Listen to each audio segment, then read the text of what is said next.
Tonight we're going to be hearing from Ripudaman Malhotra. He earned his PhD at the University of Southern California, then spent his career at SRI International, specializing in energy-related issues. He published over 100 peer-reviewed articles, and several technical monographs. In 2010, he co-authored A Cubic Mile of Oil, Realities and Options for Averting the Looming Global Energy Crisis. The book is a citizen's guide on energy and to call for an informed public debate on energy, arguably the biggest challenge we face. In 2005, he was named an SRI Fellow. In 2015, he received the Storch Award from the American Chemical Society's Division of Energy and Fuels. In 2018, he was named a Fellow of the American Chemical Society, and in 2019, he was inducted into SRI's Hall of Fame.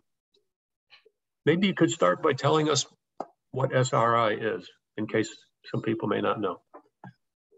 Okay, SRI used to be Stanford Research Institute.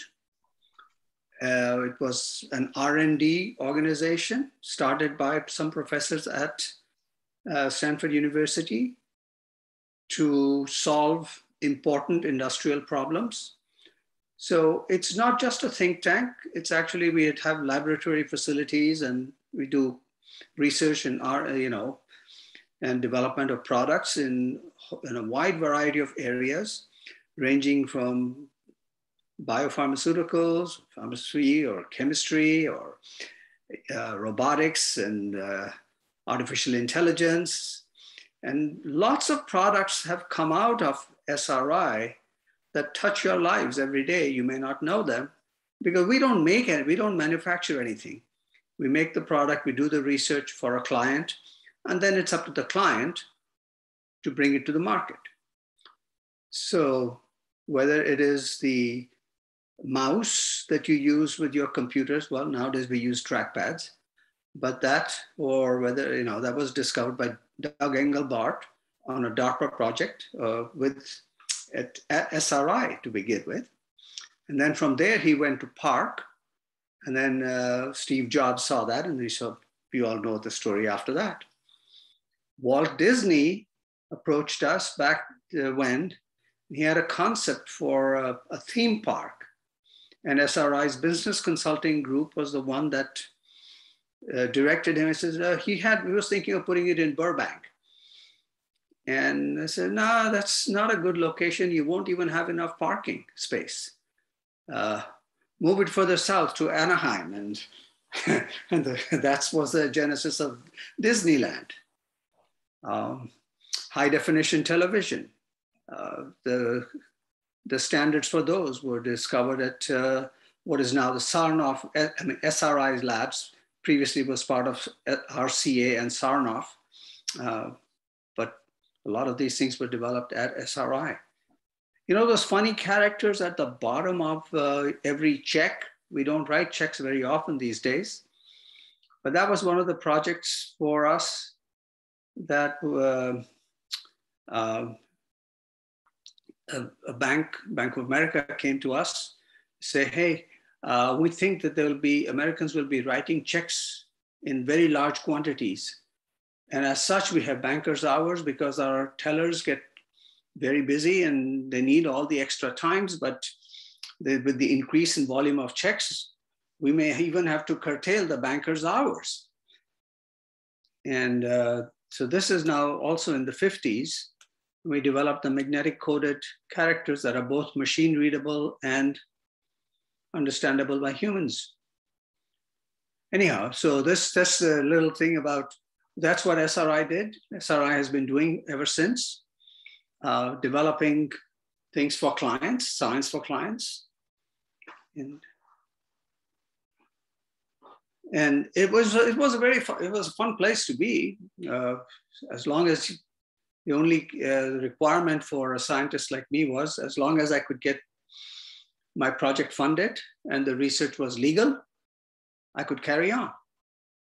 And if that was not the case, then I have to find some other thing. But anyhow, I had a good run. I was there for 36 years, pretty much my entire career. And then that's when I retired. I started as a postdoctoral fellow, but really loved working over there on many different topics. Producing liquid fuels from coal was one of the first things around that time when I joined, because the energy crisis that was going on at that time was basically the crisis of liquid fuels. In the OPEC, US did not have control of oil, much oil. They had some. They were still one of the larger producers, but the wells within the US were beginning to lose productivity, and we didn't want to be beholden by others. But we had lots of coal reserves. And so the question was, well, how do we convert coal into liquids? So that was the chemistry that I was working on. And then looking at, or how do we burn coal as cleanly as we can? And over the years, it became clear that you can convert all the coal into liquid, but you will still be burning it, and that will still be producing CO2 and causing greenhouse gas emissions, and that'll be causing climate change. And the problem changed then. So how do we make, if you want to make coal to liquids, how do you also make sure that there is not enough, that there is no CO2 emissions associated with it? And that's a much tougher problem. I don't think it has been solved yet. We may be able to solve, as one of my last projects was to, again with DARPA, was how do I make a liquid jet fuel from coal without producing CO2 along the way. But then when you burn the jet fuel, you will still produce it. Now, that's a long introduction to all this. I think I better get back to my topic, which is that no matter what we do, we need energy, and we need lots and lots of energy. So I think if I share my screen now.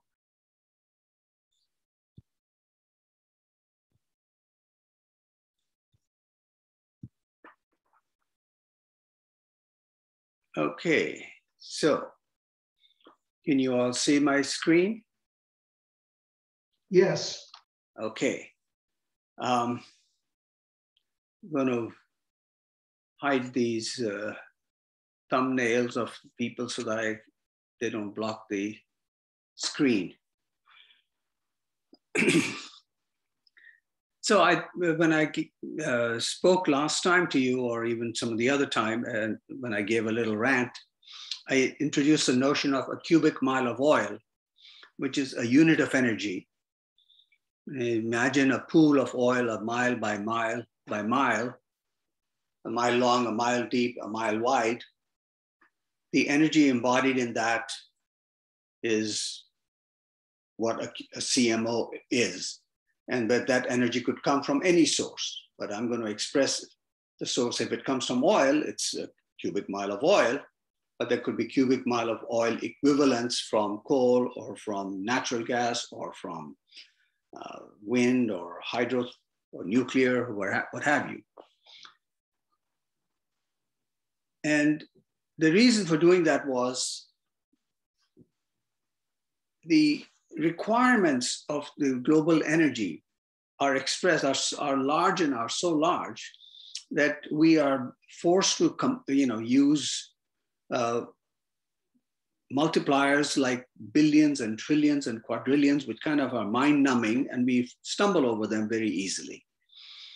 So we needed a large unit, much larger than, and also something that people can form some visual image at least. And that's how it started. So it was coined by my colleague, Hugh Crane, who was, by the way, instrumental in designing those magnetically encoded characters that were used at the bottom of the checks while he was in the 1970s, while he was waiting in line to buy gasoline. And his realization was that at that time, the annual global oil consumption was approaching 1 cubic mile. It was not there, it was much less. Now it is more than a cubic, it's more like 1.1, 1.2 cubic miles of just oil. And as more and more. So yeah, try to frame it and show you what that might look like. And there's a red circle around this Statue of Liberty that reminds me that this is actually, that has been blown up by a factor of 10. So the Statue of Liberty part is, if you make it a 10th of that, maybe it'll be on scale to some extent. Well, it's appropriate unit to express the flows of energy from different sources. It's equivalent to about 1.1 trillion gallons of oil, or 26 billion barrels of oil. It is around the annual worldwide consumption of oil. And it is equivalent to 153 quadrillion, that is 10 to the power 15, BTUs, or quads, as our Department of Energy likes to use the unit quad, which is also, so 1/53rd of a cubic mile of oil. You'll see there was a report, some will come talk about quads. It's about 6.4 billion tons of hard coal. And then we have these sources of electricity. It gets a little tricky to equate the two. You could equate the two in terms directly of, or in terms of joules, using that a joule is a watt second, a joule per second is a watt. So I could use that as the basis. But the problem is that in producing any electricity from any of the thermal sources like oil or coal or natural gas, you waste about 2/3 of it. It's the way the processing works. So whereas the equivalent of a kilowatt hour is 3,000 BTU, it actually takes about 10,000 BTU of some fuel to produce 1 kilowatt hour. So when I talk about the global flows from when I combine the sources, it is very important. I'm going to belabor this a little bit because it comes about later. I'll show you an example where it really becomes problematic if you do not correct for it. And if you have to realize how people are using these units.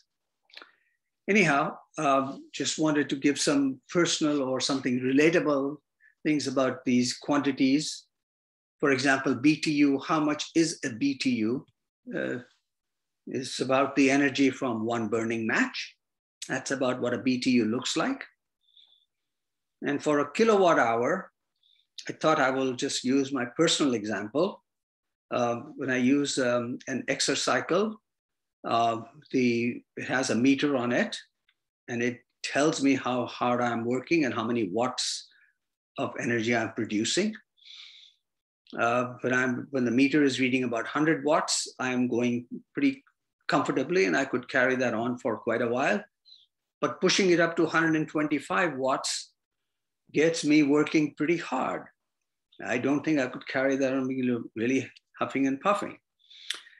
So if I maintain that 125 watts for 8 hours steadily, I will produce 1 kilowatt hour.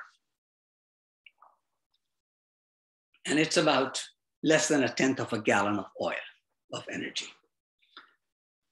That's just a little bit to bear in mind what these things, energy levels are for.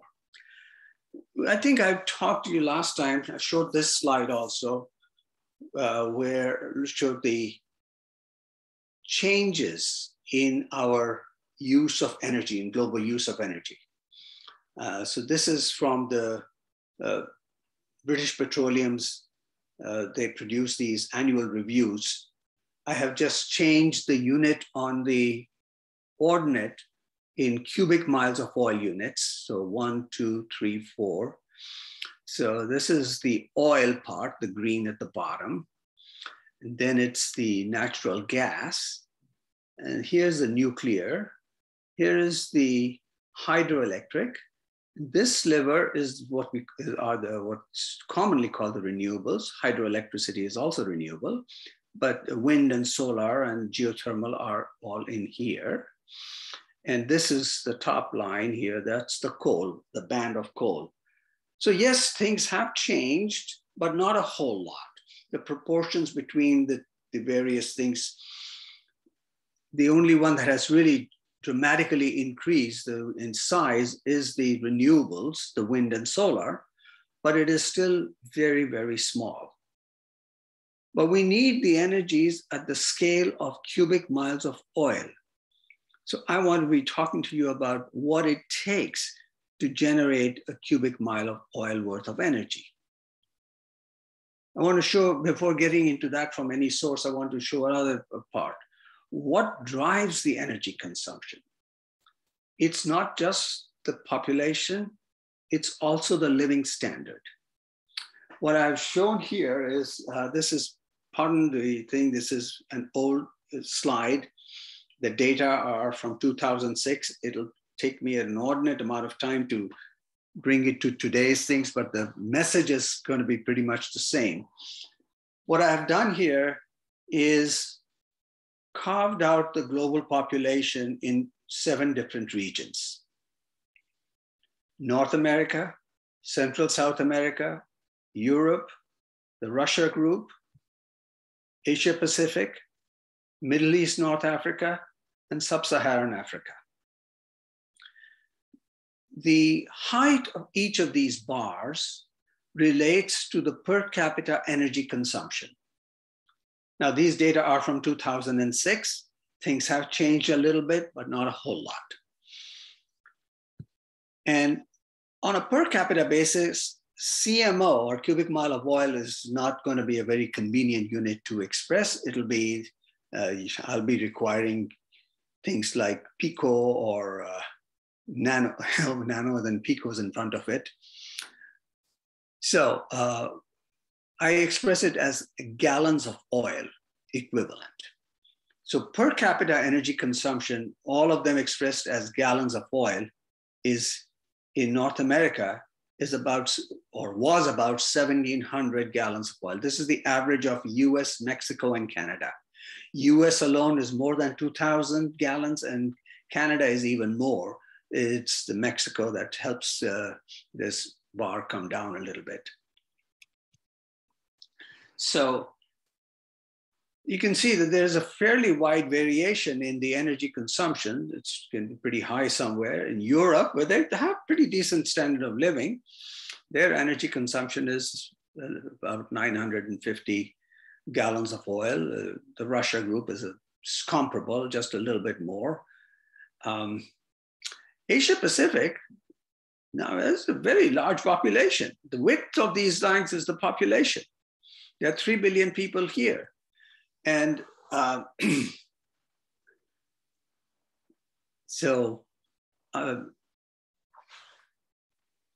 it's about the energy consumption in that region is about a cubic mile of oil. And whereas the North America region is only 0.7 cubic miles of oil, but this for less than 300 million people, or sorry, more than about less than half a billion people. And over there are about 3 billion people. The global average in 2006, whatever it was, 450 gallons of oil per person. It takes energy to raise the standard of living and to afford people to lead healthy, productive lives. I think I talked about that. So if I want to bring the population for social justice case, if I were to make that, and just consider that the population is not increasing, but I want to bring this Asia Pacific population to the global average, the amount of energy that I need is the same as about 0.7 CMO, which is the same as the entire North American consumption.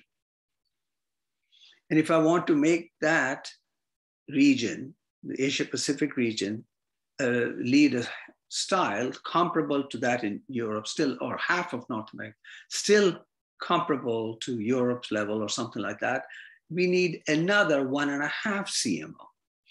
But of course, there are other parts of the world also that need to come in. And I don't expect people who are leading lifestyles which use a lot of energy are going to cut back that consumption. So it's pretty obvious that we need to produce several CMOs worth of energy. And we also want to replace the 3 CMO plus that we are using right now from coal, oil, and gas, and convert them to the new clean, non-CO2 producing energy systems.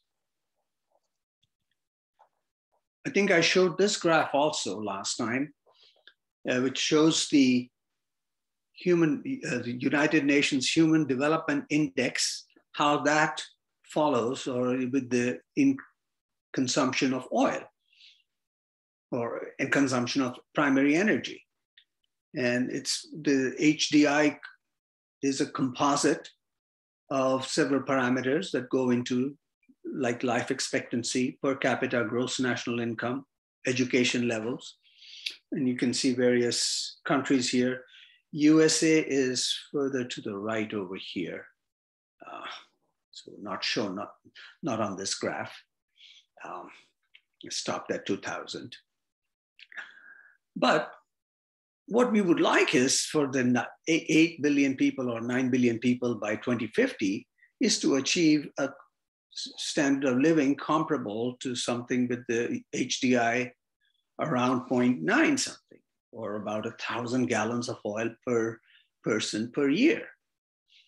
And that's what I talked last time, really spent more time about what that equates to and made the case for producing from nuclear. And that talk was all about arguing for nuclear. I'm going to pause for a second here and mention, don't know, see if I can stop sharing. Have people, I want to see if, or maybe you can shout out, have you seen these slides or these videos by Professor Hans Rolfing? Do people know about this? There is one in which he briefly talks about 200 years history of 200 countries in 5 minutes. Excellent graphics and all that. And there's another one called The Magic of Washing Machine. This really emphasizes the role that energy plays in improving our lives and what is needed. Why don't you play it? Can you play it? I can play it. Sure. I can play it. I could do it now, or I could do it later. Why don't we do it now? Why don't I escape from here? And I'm going to go to YouTube, go back here and see if I can, will it work? I can just copy and paste, I think, in YouTube. You have to be in slideshow to make that quick.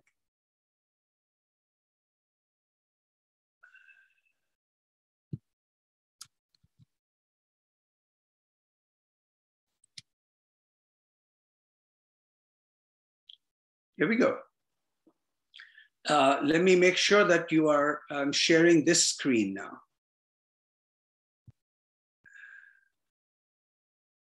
Oops, where did that go? We still see the PowerPoint. Just one second, new share. Share.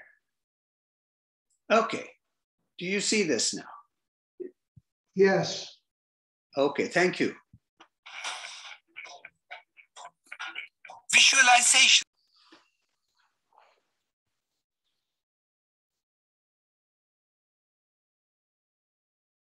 Okay. Delightful. And the other one is a little longer one. So I will just let you, that one focuses on the energy aspect a whole lot more. This one was just showing the health and the prosperity. But the prosperity axis, I want to remind you, that was in logarithmic scale, by the way. The difference between 40 and 400 was the same as between $400 and $4,000 was the same as between $4,000 and $40,000, the per capita income. And so there's a large, at the higher end, the discrepancies are pretty large. But it takes energy to move people to the right. And how much energy, that's the topic in the second. I will send out the, I think, Bruce, you will send out the presentation also, right? So people will have that. That's a longer, about 10, 15 minutes presentation that you can watch. Mm-hmm. Again, extremely entertaining and extremely informative thing by Professor Rolfing. Unfortunately, he passed away a few years ago, but he was quite a figure. Let me get back to my point here and share this slide.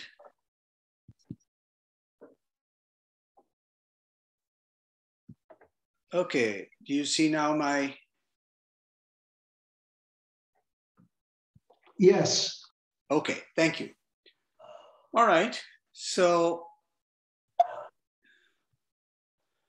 what does it take to produce 1 CMO per year of energy from various sources? And the bottom line is that it's an enormous task requiring trillions of dollars over decades. It's not something you can turn on a dime. All right, so we'll go through various sources one by one.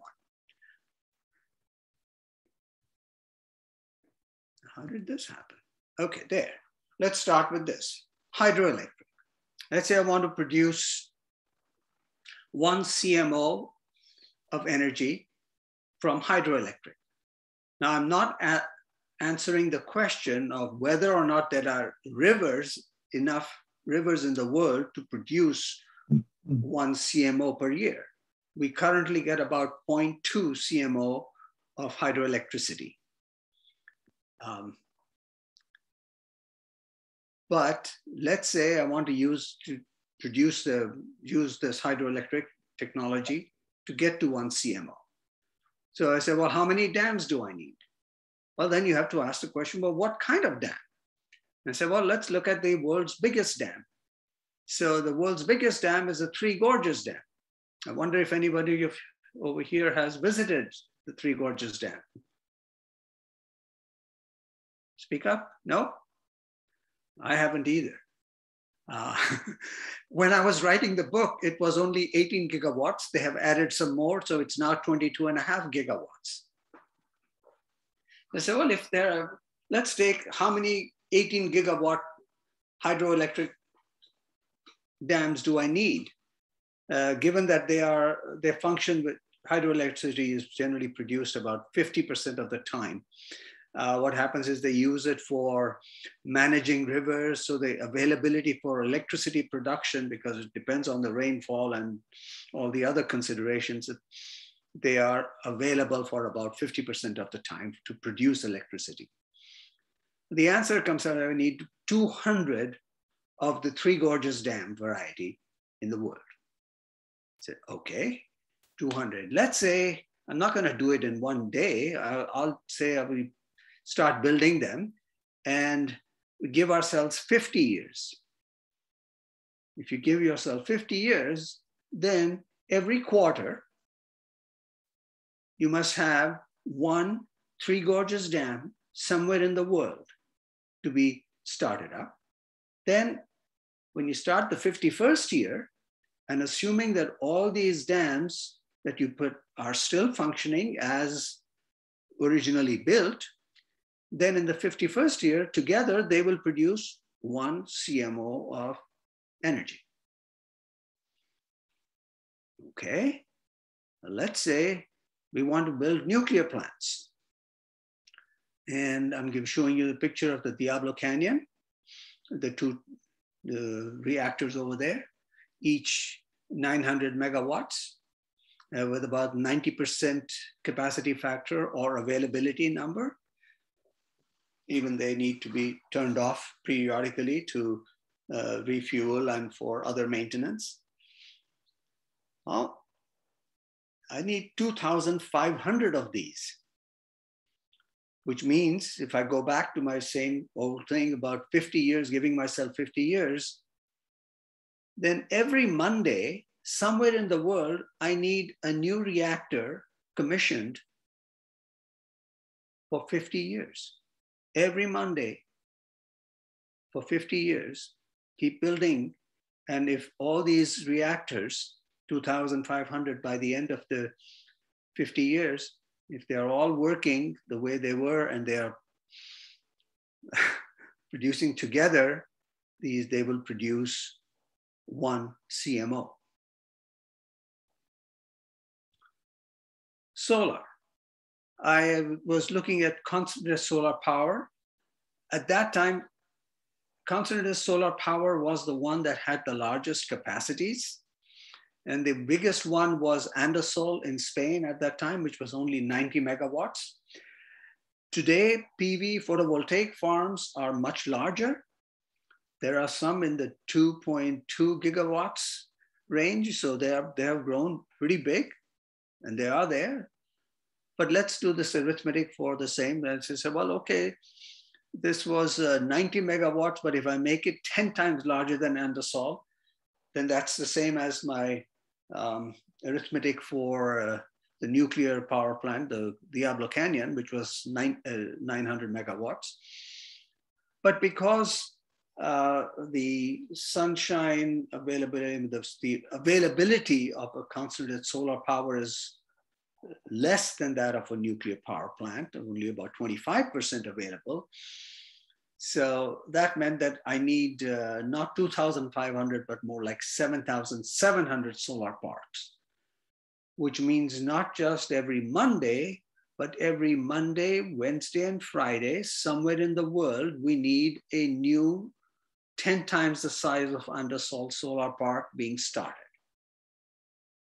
If we do that and maintain it consistently, at the end of the 50 years, we will have enough solar parks that combined will produce 900 megawatts, will produce one CMO of electricity. We can do the same thing with windmills. Again, it all depends on what numbers you use for the average, but you could get the point. You can repeat yourself, it's like 1,200 a week for 50 years. Or solar rooftops, I need 250,000 roofs to be covered each day for 50 years.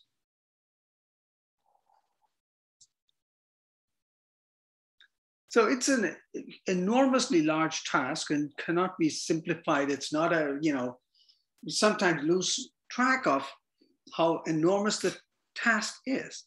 And one CMO doesn't solve the problem. We need up to about 6 to 8 CMO or maybe even 9 CMO of clean electricity very soon, and we are nowhere near that. And that's the challenge. It's going to take a whole lot more, and really motivating people to understand the scale of it and how large it is tough.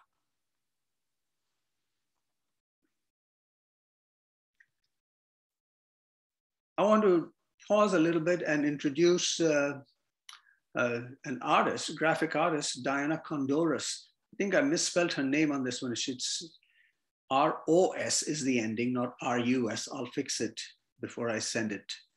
I'll send my PowerPoint presentation out. This was a very delightful experience for me. Once, I think shortly after I had published the book, I was looking for something in Googling it, and I ran across somebody else's work of a cubic mile of oil, Diana Condors.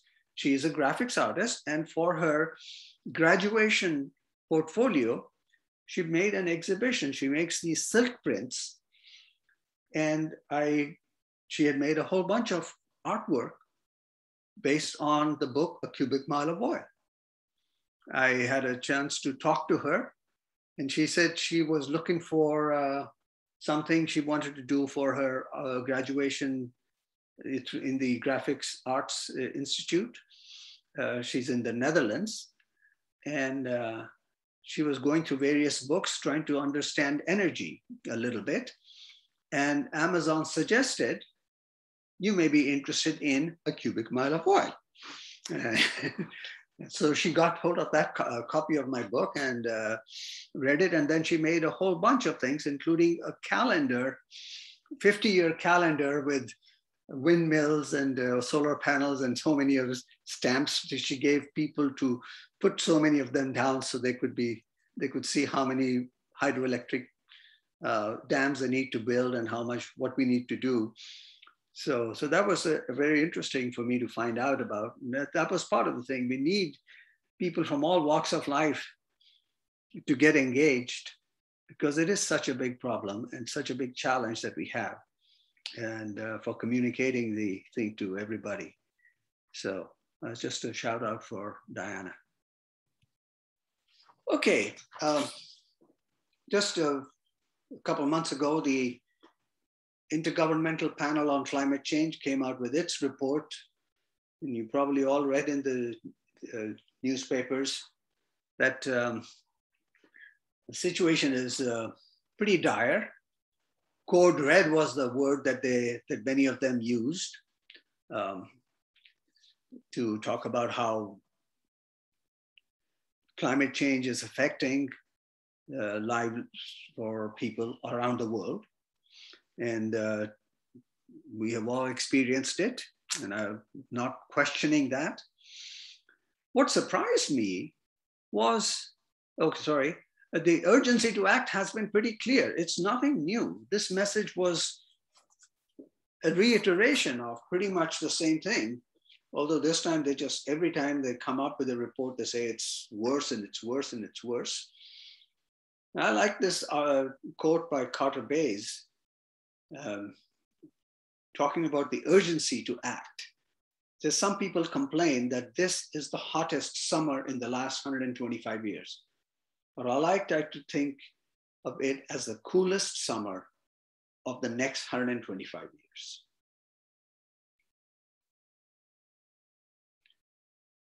So despite that, what I found surprising was in quick succession, Wall Street Journal published various editorials and op-ed pieces and things like that, that basically pointed to the facts in the new UN report aren't as dire as it's advertising. They were really going after the mainstream media for making it a whole lot worse. And it is true. What the worst case scenarios were, there was, if you look at the actual report and do not go by the headlines in New York Times, the maximum predicted temperature rise, instead of being 4 degrees, maybe is now going to be 3.7 degrees or something like that, and under the worst case scenario. So it is better than the worst that they had imagined. But given how bad the situation is, I don't understand why this is the point they wanted to make. And this was not the only thing. Here's another one. Climate change brings a flood of hyperbole. Steve Koonin, he says, despite constant warnings, catastrophes, things aren't nearly as dire as the media say. Well, they are not as dire as the media say, I agree, but they are pretty darn bad. And media can't handle the climate truth. So this was just a whole spate of it in August 10th and September 4th. But Wall Street Journal also, publishes things that are more correct with the science, like action on climate change is urged by medical journals is unprecedented plea on September 6th. So I'm afraid that by giving these messages, they're really lulling us into inaction, whereas we know that there is really no time to stop and that we have to do it one nuclear power plant every Monday for 50 years. Actually, if we want to go more, there's maybe even, if that's just one, we may need more than that. So I don't get that. One of the Kunin's article, which was the one, he's an author, he used to be with, formerly when President Biden was the vice president, he was one of his scientific advisors. And in his interview with Paul Gigot, which you can find on the web, he talks about, oh, we don't even know the past, our models are not good enough to tell us about the past temperatures. And here we are trying to predict the future temperatures and all that. Well, I don't know how he can say that with a straight face. The models that are, these are from that report, they show clearly how when you look at the, there are two things. Let me just walk you through this one a little slowly, slow down a little bit here. So in the left panel here, this is the reconstructed temperatures that have been measured over 2,000 years.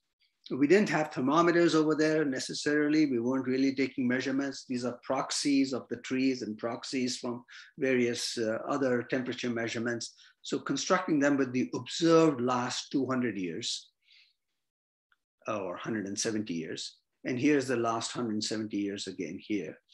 And you would see that there is the measured, but then there's a lot of noise in the measurement. And then there are the models. And the models are two kinds. One is the green kind, which is simulations using only natural phenomena like solar intensities variations, the sunspots and things like that, volcanic eruptions and what they might cause. And then the brown one here, oops, here's the brown, the band over there. This is now the simulation, which includes not only the background of solar and volcanic and things like that, but also anthropogenic emissions, not only of greenhouse gases, but also sulfate aerosols like from coal ash and all that, which is what caused the temperature not to rise in the 1950s, 40s to 1980s. That period, there was a kind of a flattening for a while. That flattening period was because of the acid, because of the pollution, the particulate pollution that was being emitted. And that's when we started scrubbing, and that was causing the acid rain problems. We realized we have to scrub the sulfur from the smokestacks. And when we did that, there was no abatement of the greenhouse gas effect from the carbon dioxide emissions, and the temperatures started to rise. And we can follow. So you have the observed, which is the black line here, and this is the simulated. This is the brown, the solid line is the average, is simulated, and the band is what the different models predict. And same thing for the down here. So we do understand the models have improved tremendously. The errors have changed, errors have narrowed over the years. So maybe the worst is not as bad as originally thought of, but it is still pretty bad. I would say 2 degrees warming would be catastrophic. We are already slightly more than 1 degree. I'm talking Celsius here. So what are the various solutions that are being offered by various people? One of the things that people talk about, again, saw is just last week or two, a strong plea again by one of the authors on degrowth. Means We just need to cut back our energy consumption. We just need to cut back all the things that we are doing. We need to maybe not produce as much, maybe not consume as much. That's fine. Belt tightening is always good. We don't have enough to waste. We shouldn't be doing those things. But that would be ignoring the plight of 3 billion people who are living under energy poverty conditions right now. And energy poverty extracts a pretty steep price. 17,000 children under the age of 5 die every day from causes attributable to lack of energy. Because lack of energy translates into lack of clean water, lack of food, malnutrition, lack of medicines, lack of opportunities to improve their way of life. So that's pretty steep. And I think social justice demands that we produce enough energy for everybody to achieve a certain basic standard of living. Increase energy efficiency. By all means, we should do that.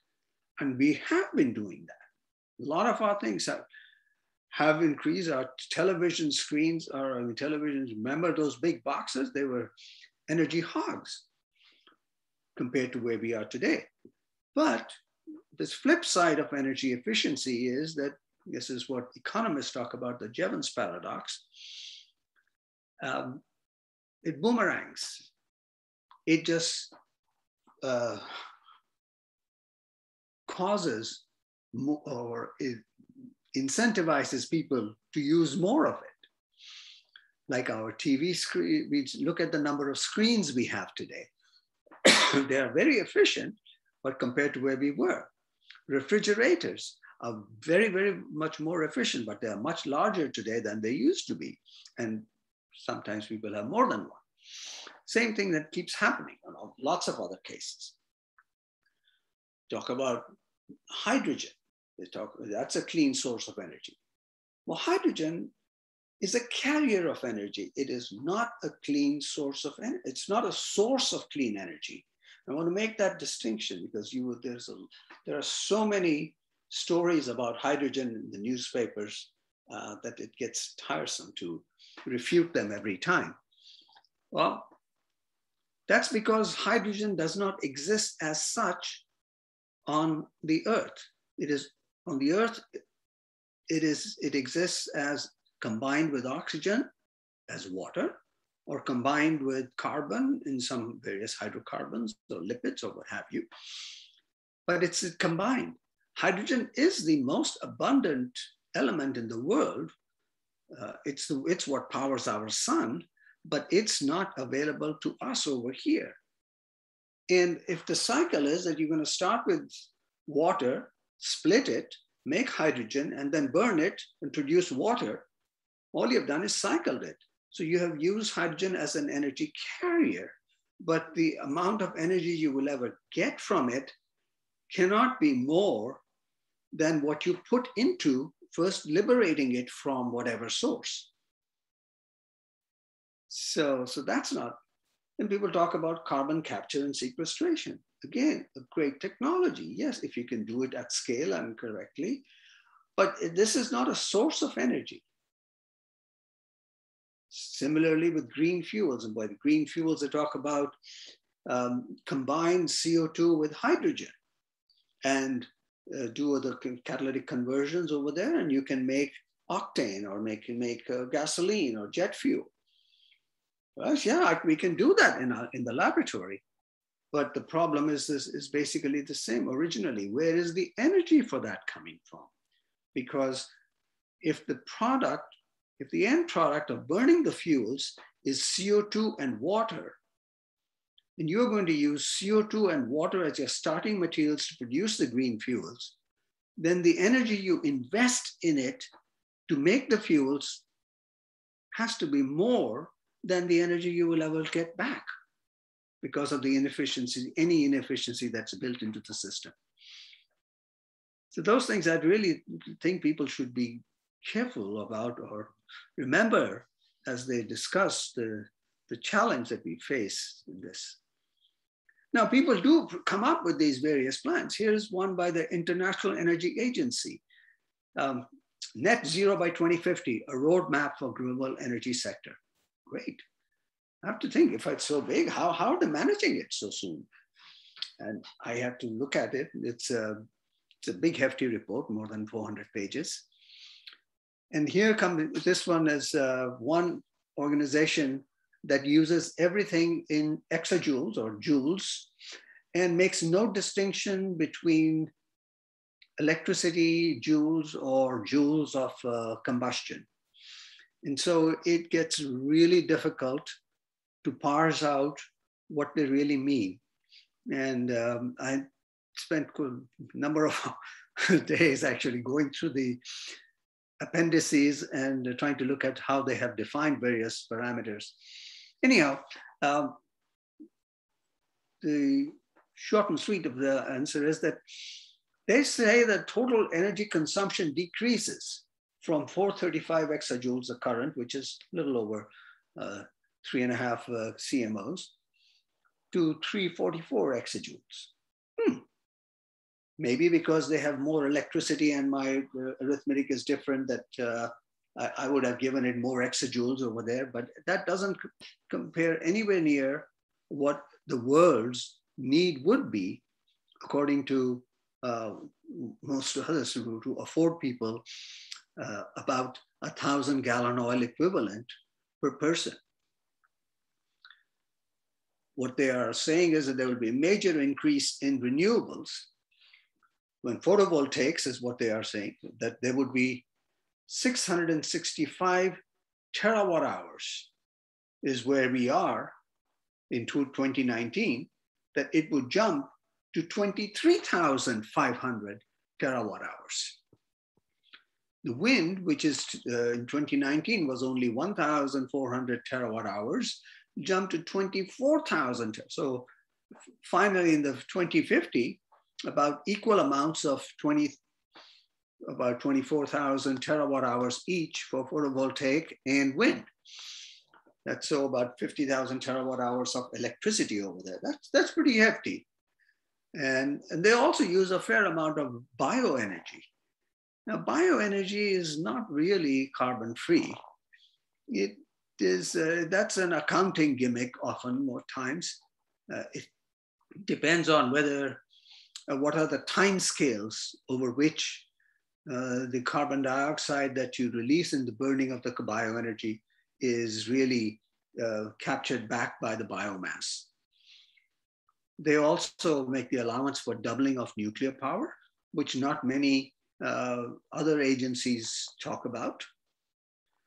And they also include a lot of hydrogen and carbon capture and sequestration, that is CCS.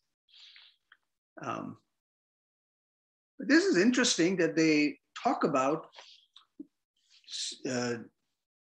so many terawatt hours, 24,000 terawatt hours of PV and wind, but they don't mention anything about what about the materials that will be needed. And it is not that they don't know about it, because just a month before that, they had published this report on critical materials. Here's where they pointed out how all the materials that are needed, the terawatt hours that you want to produce with wind and solar, you're going to have dire shortage of materials, that they just don't come in. We know from other reports as to how much iron and steel are needed if you want to increase the production of wind to the 24,000 terawatt hours. I can calculate that. It really, I think, as I mentioned in my, or I talked about it in my previous presentation, you really almost have to double the production of steel and concrete. And if I look at their report, the one that the IEA just published in terms of iron and steel production, there's barely a change in that. So I don't know, did they not read their own report? I just leave that as a question. I'm going to skip this molten salt reactors another time. So basically, there's really an urgent task ahead, and we need to innovate all kinds of processes to electrify industrial processes, because there's a fair amount of emissions that come from processing of or manufacturing of steel, cement, ammonia, fuels. And we have to develop these. We have developed processes for producing electricity, though we are not there to produce it at scale today. This is a point that Bill Gates makes in his book also, very much. How to avoid the climate disaster. In that book, but he really talks about how many innovations we need in so many different industrial processes. Yes, we do need all that, but they all require even more quantities of clean energy. So here are some of the policy suggestions. I've mentioned that nuclear is one that is capable of producing this kind. As large as the numbers are, it still has the smallest footprint. So I conclude my presentation right now with just a few policy suggestions for our Department of Energy. I think we need to overcome the public opposition to nuclear power, maybe create an Office of Energy Education and Public Outreach. We need to stop letting the debunked LNT, which is the linear no threshold hypotheses, guide our regulations. You know, this LNT is that every bit of radiation is harmful to the body, and that it is linear, that the effects go down to the smallest levels, and that there is no safe level. And for that reason, the Nuclear Regulatory Commission specifies that the radiation exposure that people can have from a nuclear reactor cannot be more than a third of the background levels. So living on Earth, I mean, to replace background level from rocks and from cosmic rays is about 3 millisieverts per year. But from a nuclear reactor, you cannot even get 1 millisievert per year. That's the regulation. And that just unnecessarily makes things a lot more complicated, a lot more difficult, a lot more challenging, makes it more expensive. And whereas, you know, we can easily, humans live with 100 millisievert per year levels of radiations without any noticeable harm. We've got to stop closing functional nuclear power plants. We've got to give nuclear the same financial credits that are given to renewables. And we start building these new walk-away safe nuclear plants. For that, we will also require to fix the current electricity pricing. Whenever these new different states, the way they try to say, well, which plant they want to build, they often ask for they're based on the marginal cost. So whose electricity I'll buy, just for your next kilowatt hour, how much will you, can you pay? Well, that kind of, how much will you charge? That's what determines who can access, who can bid into the market. And that really skews it and also decreases the reliability of the grid. I know that's a little off topic here, but these are just some suggestions that I have for it, for the Department of Energy. I keep writing to them, and I hope sometimes it'll make a difference. With that, I thank you for your attention, and I'm happy to engage you with some more discussions or answer. Let's have some question answer now, and I can stop sharing this slide.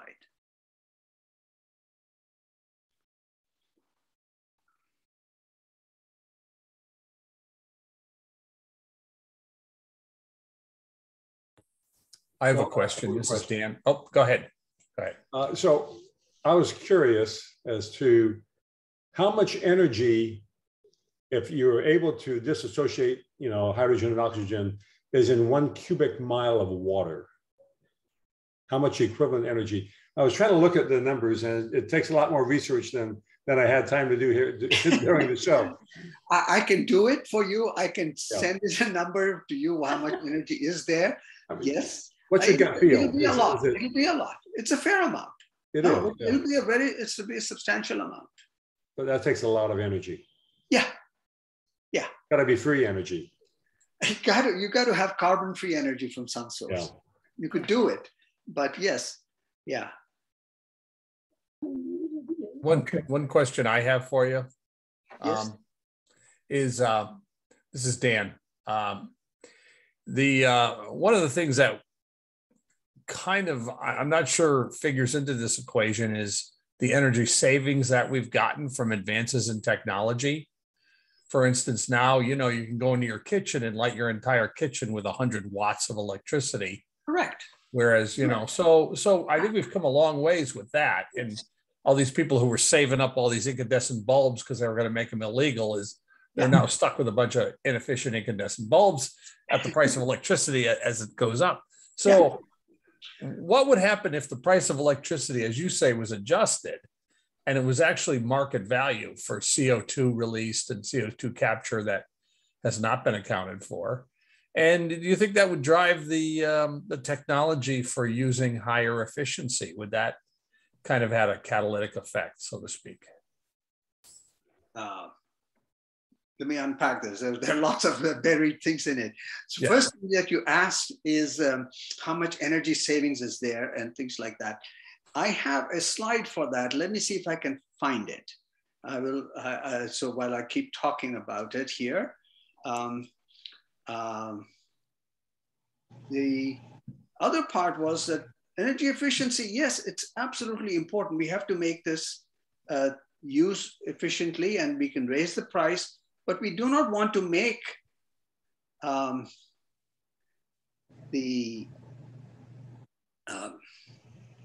make electricity just a luxury item. And the cost that you have to increase for to capture the CO2 or to make sure that you pay for it, it is very, very large. Yes, so, I was afraid you'd say that. Yeah, that is true. It is very, very large. So now let me share a slide over here with you, which puts into perspective the potential energy savings from the new appliance standards in the US. Okay, let me see, where is my Zoom? Okay, and share screen.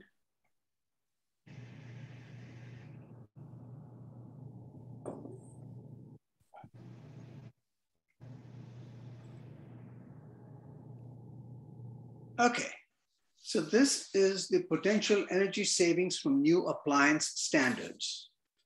So this is, let's look at just the 2020, forget the earlier times.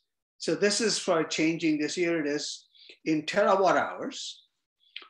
So you save some from incandescent reflectors, you save from candelabra style incandescent, battery chargers, clothes washers, dryers, walk-in coolers, and all these things, computer equipment, add them all up. This is just for the US. The efficiency, energy efficiency boom. It's really talking about the big things. Here it is. The total savings was about 90 terawatt hours. That's good, okay? Now, let's compare that to how much electricity is being used in the US, just electricity use in the US. And that's 4,000 terawatt hours. Wow. Okay. So yes, we don't want to waste, but let's not get carried away. And the problem with the energy efficiency alone is, as I talk about the Jevons paradox of making us buy more. Our TVs, we have many more screens, refrigerators, cars. Now, cars is one thing, you can increase the standards of mileage ratings on the car. it's not going to force people to drive more. It's not going to incentivize people to drive more. Who wants to get stuck in traffic even more? You know, so yeah, you could do that. There are limits. I don't want. It's not one-to-one, but there are limits to how much you can get by just energy, by increasing efficiency. It is a substantial amount. It's not to be discounted entirely, but it doesn't scale to CMOs. It's like 2.5%, right? Okay. Okay. Okay, I have a question. Years ago, I remember reading something that said that the energy required to build nuclear power plants was so great that it would take many years before the energy produced by the plant would equal what was expended in building it. I didn't do any more research into that. I thought it was interesting, but I don't know how true. But in any event, in all the numbers that you presented, was the energy, just the energy, not the dollars, involved in building a hydroelectric dam or a nuclear power plant included in the benefit of building all those plants? So what's called the payback time in terms of energy for various systems has been studied. And this is, we were talking a little bit about life cycle analysis in the early on before I started. One really needs to pay attention to that.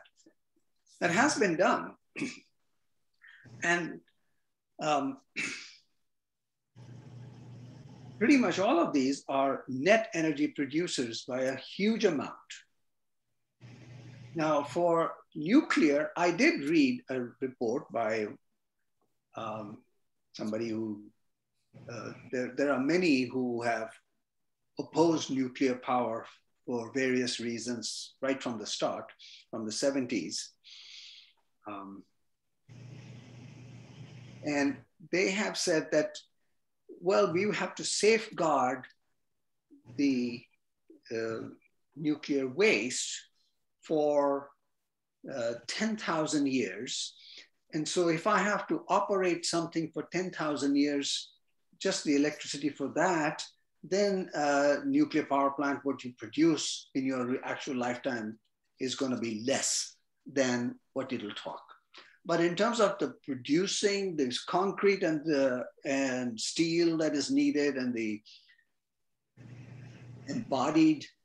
embedded energy in the plant and also in the processing of the fuel, it's a very small fraction of the energy that the nuclear power plant produces. So it was only under those extreme cases when they started doing things like calculating the future energy for safeguarding, which is not, the thing is we don't have to do it for 10,000 years. You can reprocess, you can refuel. There are lots of new technology, new ways of dealing with it if we only start doing them.